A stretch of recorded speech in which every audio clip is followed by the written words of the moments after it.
समुद्र की गहराइयों में छुपा है एक ऐसा रहस्य जिसे नासा की आंखों ने देखा, वैज्ञानिकों ने परखा और करोड़ों लोगों की आस्था ने सच्चाई बना दिया। राम सेतु यानी वो पुल जिसे भगवान श्री राम ने वानर सेना के साथ मिलकर समुद्र के ऊपर बनवाया था, रावण की लंका तक पहुंचने के लिए। पर क्या वाकई ऐसा कोई पुल कभी बना था या ये सब सिर्फ एक धार्मिक कथा है? नासा की सैटेलाइट तस्वीरें बताती है कि भारत और श्रीलंका के बीच समुद्र में एक लंबा सीधा पत्थरों का सिलसिला मौजूद है जिसे एडम्स ब्रिज कहा गया, लेकिन भारतवासी उसे राम सेतु कहते हैं। विज्ञान कहता है कि ये एक प्राकृतिक संरचना है, लेकिन सवाल ये है, इतनी परफेक्ट स्ट्रेट लाइन क्या प्रकृति बना सकती है? और अगर ये इंसानों ने बनाया तो वो कौन से इंसान थे जिनके पास हजारों साल पहले ऐसी तकनीक थी?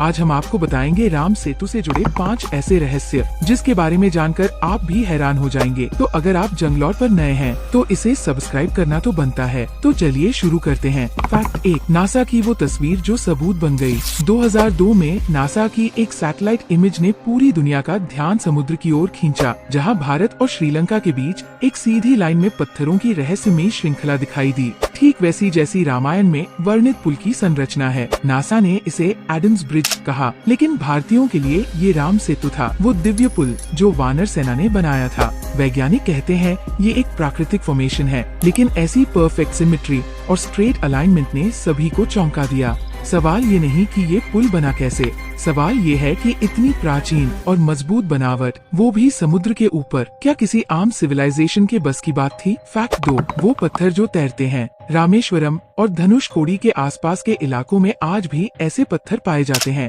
जो पानी में डूबते नहीं बल्कि तैरते हैं। कहा जाता है ये वही पत्थर है जिन पर राम का नाम लिखकर समुद्र में डाला गया था और वे तैरने लगे। वैज्ञानिक इसे पमिस स्टोन कहते हैं जो ज्वालामुखी से बनते हैं, लेकिन भारत के दक्षिण में ऐसा कोई एक्टिव वोल्केनो नहीं है। तो फिर सवाल उठता है ये पत्थर आए कहाँ से? और अगर पमिस है भी तो इस क्वांटिटी में केवल राम सेतु के पास ही क्यों मिलते हैं? फैक्ट 3, ASI की रिपोर्ट जिसे खुद सरकार ने वापस लिया। 2007 में भारतीय पुरातत्व विभाग ASI ने सुप्रीम कोर्ट में एक हल्फनामा दिया जिसमें कहा गया कि राम एक मिथक है और राम सेतु प्राकृतिक रचना है। ये बयान जैसे ही बाहर आया देश भर में तूफान मच गया। जनता ने, संतों ने और कई राजनेताओं ने इस पर कड़ा विरोध किया। आखिरकार ASI को अपना हल्फनामा वापस लेना पड़ा। सवाल ये है, अगर राम सेतु सिर्फ एक फॉर्मेशन है तो फिर इतनी हड़बड़ी में ये रिपोर्ट क्यों हटाई गई? क्या सरकार को डर था कि सच्चाई सामने आ गई तो कुछ बहुत बड़ा उजागर हो जाएगा? फैक्ट 4, समुद्र की सतह से नीचे मिला सबूत। 2004 की भयानक सुनामी के दौरान जब समुद्र कुछ जगहों से पीछे हटा तो राम सेतु की चट्टानों की परतें खुलकर सामने आईं। जब वैज्ञानिकों और स्कूबा डाइवर्स ने इस जगह का निरीक्षण किया तो उन्होंने पाया कि पत्थरों की जो परत ऊपर रखी गई है वो नीचे की परतों से बहुत नई है, यानी पहले समुद्र की सतह थी, फिर इंसानी हाथों से पत्थर जोड़े गए। इसका मतलब है कि ये प्राकृतिक रचना नहीं